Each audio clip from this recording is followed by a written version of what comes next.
Good day, everyone. I warmly welcome you all at the annual 15th anniversary of the ABC Incorporation Company. As we celebrate another year of success, this occasion today is very significant for each one of us that contributes to the another milestone and fulfillment which we have achieved again in our company. And on this occasion, I just want to share a little message and story for you.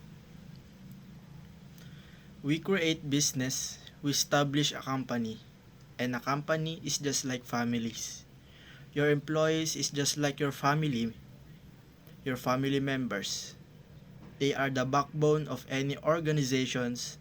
They represent the most significant asset that business can possess. They are the engine that power all the organizational success, like innovation and processes. And as a leader of the organization, you must always consider honesty, respect, and empathy to your people. And they should do the same to their fellow employees as well. Because you and the employees within an organization must have teamwork.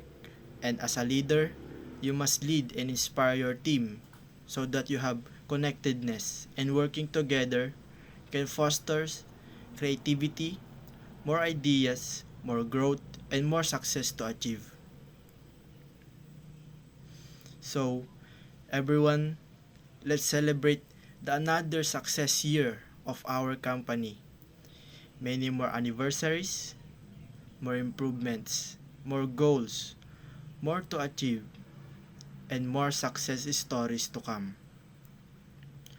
To my family, thank you for supporting me, the path that I have chosen. To my fellow employees, always keep up the good work and always be an aspirations to others.